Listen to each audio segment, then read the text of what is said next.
As I always say, I wonder how many of the people who live here in peace and safety know the tragedy that happened where they live.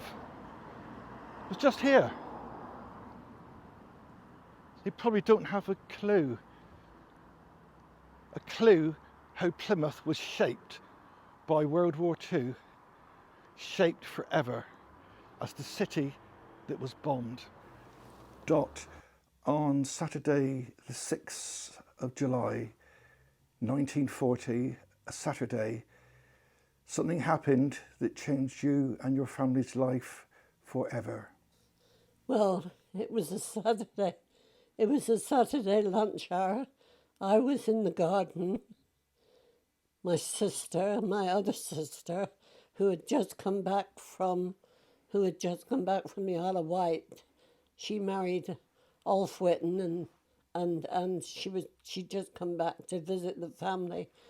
We heard the planes above, and we stood in the garden and looked up, and we saw Jerry. You can always know Jerry because he didn't have a Rolls-Royce engine. Our Spitfires had a Rolls-Royce engine, which was a purr.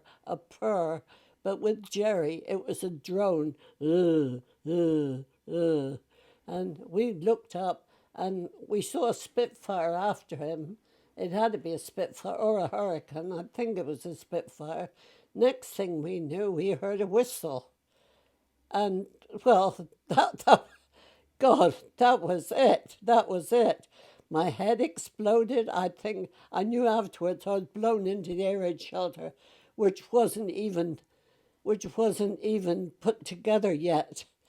I was blown there. My sister was blown in after me. And whatever, next thing I knew, well, it was just awful. I was going around and around and around, and my head was banging and banging and banging. Next thing I knew, I was being carried over rubble.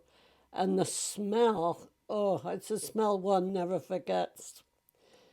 And they put us in cars, and they took us from church to church, but nobody was ready for us. It was just nobody there. Anyhow, we ended up in Ford Workhouse. Believe it or not, they put us in Ford Workhouse, and they bathed us because we were so full of dirt and dust and smelly stuff. There was the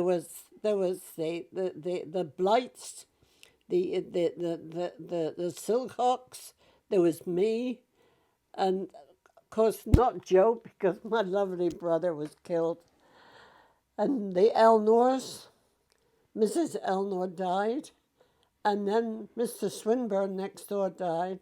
But that was the children, the Elnors, the Nicholases, the Silcox, and the Blights. That was the main families that were affected. How old was your brother? He was 3 years older than me. I would have been 10 in the October. He was 10. He must have been 12 on the 18th of May. I always remember his birthday. I always remember the 18th of May was Joe. Oh dear. And anyhow, they looked after us in Ford Workhouse. They bathed us. I thought they were going to drown us. I've never in my life seen such a deep bath. Anyhow, they gave us pajamas which were so stiff we could hardly get into them. And I stayed in Ford Workhouse for, I don't know, perhaps a week until my father got us a 1-bedroom accommodation, myself and my sister Ivy, at Hyde Park by St. Gabriel's Church. I know where the house is even now, but it was just awful. it's it's remembering this. It's like it brings everything back. It's so vivid in your and it's it's something you never forget. It's an experience you never forget. It stays with you for a long time. And my father, who was Royal Naval Voluntary Reserve, that particular Saturday came home from the barracks, and the policeman said to him, "You can't go through there, sir." And he said, "Why can't I?" He said, "I live up there." He said, "Can I have your name?" So he said, "Nicholas." And he said, "Please, would you come with me?" And they took him to Greenbank Hospital, where my eldest sister was, with a slice under her chin and dislocated shoulders, and my sister Ivy, who had had all her clothes stripped off her because she was blown in after me. But I seemed all right, apart from being covered in dust and bricks and that. It's just. That's okay, Dot. Okay, that's okay. That's good. Okay. Dot, on a happier theme, what was life like living in Swilly before the war? Well, we were happy enough. There was, I remember a night watchman. He was digging up the road outside, and he used to let us go in and get potatoes and put them in his fire. We often used to do that. I was at Camel's Head School, and the co-op horses for the bread coming back to Beacon Park Bakery. We used to run after them, jump on the back, and get carried up past the cemetery at Western Mill there on the back of the wagon. And if the driver saw us, he'd get his whip and flip it, but he couldn't. We still stayed on the back of the wagon and had a ride up Cemetery Hill. That was fun. Just by the side of the cemetery was allotments. There is no bungalows there, and my father had an allotment down there, and I often used to go down and help him pick the flowers, which he used to sell bunches to the Camel's Head pub, which isn't there anymore. And I used to love that. That's how I know so much about gardening, through my father, who'd loved gardening. I think you said you used to have some exploits in Ham Woods. Oh, my dear, yes. I was at Ham Woods. I was such a tomboy when I was young, and having two brothers, I always wanted to go where they went. So we had a siki tree in Ham Woods. A siki? A siki tree. That Can was you our spell it, secret. please, for me? Secret. Oh, secret. It's a secret. It's our way of saying secret. We used to say, "Are we going up to siki tree?" And we used to go in. Mrs. Jones had the end house, and we used to climb over the fence and go in, because there were huge gates by the entrance of Ham Drive now. Oval gates, they went in and around. And Mrs. Gass used to have the cottage by the entrance. That was her little lodge. And the boys used to come. There was Edgar King. There was my two brothers, Joe and Fern. There was Ken Meddings. And what was the other fellow called? I can't think of them. But we used to go up to Ziki Tree. I often used to come home with ripped socks, ripped knickers, bruised knees. And then we'd venture into the orchard, which is further into Ham Woods. Yes. Which was solid woods, not like they are today, in our day. And we used to sneak in and pinch the apples. We used to go scrumping is the word. Why did you sneak in? Because today you just walk in. Oh, no, well, it's not Ham Woods anymore, is it? What? When I was a child, it was private property. Really? It was owned by Trelawney Ross, Right. and he had fellow what do they call them, guards for dogs. There were dogs there, and we used to sort of run the gauntlet, and it was fun. I was with the boys, and it was just fun. It was fun. We used to go swimming at Mount Wise.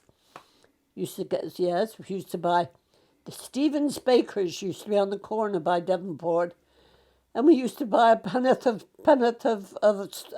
stales on a Monday morning. And Stales being stale bread. Stales being bread, no biscuits, Yes. biscuits, cakes, anything that was going. Pennyworth of stales, and it was great. It was great. We used to walk up and get on the bus eating all these buns and cakes and thought we were in luxury. When you were at Camel's Head School, did you ever go in the underground air raid shelter that is, by the way, still there under the playground? That's right. What happened? Oh, yes, my dear, there's a story. We were told on no account was anyone to go in the air raid shelters. On no account. Being a tomboy and being with the boys and with the gang, we went into the air raid shelter after school, running on the seating, and because if you yelled, you sort of had an echo back. And then when we came out, stood in front of us was a group of teachers and the headmistress. We were taken into class, given a spanking, which we were allowed to do in those days. I know, yeah. And the next day we were made an exhibition in morning prayers. We all were stood up in front of the whole class and made an exhibition of. That was that. Now, another incident, we had our gas masks tested. Outside the school used to be these vans. And each class would take their turn to go in and have their gas mask tested. You'd queue up, and one or two would go in and have to stay in for about 5 minutes. Make sure your gas mask was tight around. Make sure it was a good fit. Out go into the other thing and wait a while. And that was frightening. I didn't like that one bit. And talking about gas masks, there was an incident with my father. The air raid siren had gone. This was when we'd moved. The council had given us a house down in Woodville Road at the end of early 41, I think that must have been. And they gave us this house in Woodville Road, and there was an air raid, and we went down the air raid shelter. And my father, there was just myself and my sister Ivy, and my father rushed in, quick, give me my gas mask. Well, we were so frightened, we thought it was gas. We hadn't heard the rattle, because if it was gas, there'd be a rattle. And we looked at one another and quickly put our gas masks on. And the all clear went. And we just sat there, clung together. The sweat inside our mask was really, I don't know how long we sat there for. The all clear went, and we were scared stiff to move. And then my brother, who was on ARP duty, opened the door of the shelter and laughed his head off, because he said, if you could see you two sat in the air raid shelter with your gas mask on, it was a sight to behold. I said it wasn't funny. We took them off and we both cried and cried. We were so relieved. What had happened was incendiaries had gone through the roof of Mrs. Whitaker's house onto a hair mattress, which set up the smoke. But nobody could see to put it out, so they rushed back for their gas masks, which I suppose was sensible. Yeah. But that was another story. I mean, I can look back now and think that was very funny, but it wasn't at the time. Believe me, it wasn't at the time. So, Dot, in the year 2000, you did a piece in the Evening Herald about your experiences in the war. Yes. And we have them here in front of us. That's correct. Now, tell me, Dot, is this your house? Yes. There's almost nothing left of it. There was nothing. What number was that, please? 128. 128. Swilly Road. Swilly Road. What happened to the house after the war? Was it rebuilt? No, not rebuilt. I think they flattened it all, and they put different houses on it. Right. And no, they couldn't rebuild that. The only one left standing, really, was Mrs. Jones's house next to the woods, where we used to sneak in her hedge, and the ash plants. They were the only two. Oh, the Blitz. I think the Blitz had all their windows out, and the ash plants. But there was only. Perhaps you could tell me who's in the photograph here now. That's me. This is you in the middle. That's me in the middle with Fern on the right there, Fern on there, and there's Joe, my lovely Joe. This is the young lad who was killed. That's Joe. This young lad was Joe, killed. yes. This is your other brother. Yeah, Fern. He was a paratrooper during the war. Yes. He was in Burma with Wingate. Yes. He was in Burma with Wingate. And this picture here, now this is my mummy. That was my mum. That's your mother. But I hardly remember her. Yes. This is the sister that came from service. My father put her in service. Service in those days, that was about all a young girl could do, go to service. And my father brought her home to look after me. That's you? That's me, that's me. And this is, which of those lads is the young lad who was killed? Joe in the middle. But there's Joe. There's Joe. So heartbreaking, isn't it? Yeah, there's Joe. Very sad. I don't like Remembrance Sunday because it brings far too many memories back. And although they're memories, they're still vivid, like yesterday. It's memories that you don't lose. You just don't lose them. No. You don't lose them. Now, on a much happier subject, we can talk about your exploits on VE Day, which of course was in 1945 on the 8th of May. Could you perhaps let us know what you did? And I know what I'm asking here. Oh dear. I mean, we were all quite big girls for our age, and I'd pass for 18 any day, and we used to go out. We used to kiss anything in uniform. we used to grab them and kiss anything in uniform. I think my mouth that day was so sore, but it was very exciting. We used to go on the hoe and dance. I was up there when I saw Lady Astor. She was dancing with all the sailors and having a fine time. So we thought, well, we'd join in, even though we were as young as we were. But it was good. It was joyous. It was joyous. Different. The air was different. The day, everything was different. Everything was lighter and happier. We'd swing anybody around and grab them and kiss them, no matter who they were. Dot, thank you for your reminiscences. Oh, it's nice. It's nice to know that I can. I often used to say I could write a book. Because we used to have some. By the way, I was evacuated during the war. Oh, where to? Yes, down to Mount Hawk, near St. Agnes, and I knew. I once again. I told you I was such a. Because I got home in time for the Blitz. That's right. Mr. Nichols and his wife were teachers down there. and they looked after all the evacuees down there. And we were practicing carols in the church, and me, big head, knowing all the words to all the carols, wanted to go ahead with it, with the singing.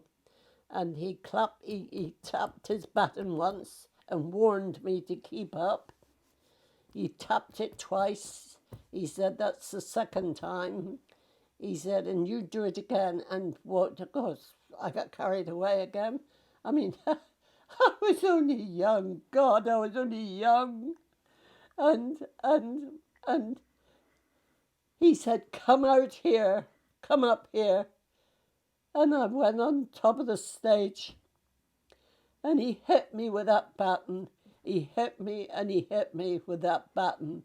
And I stood there and I peed myself. I did really.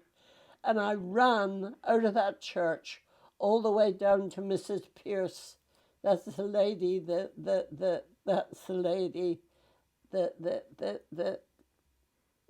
looked after me, I lived with.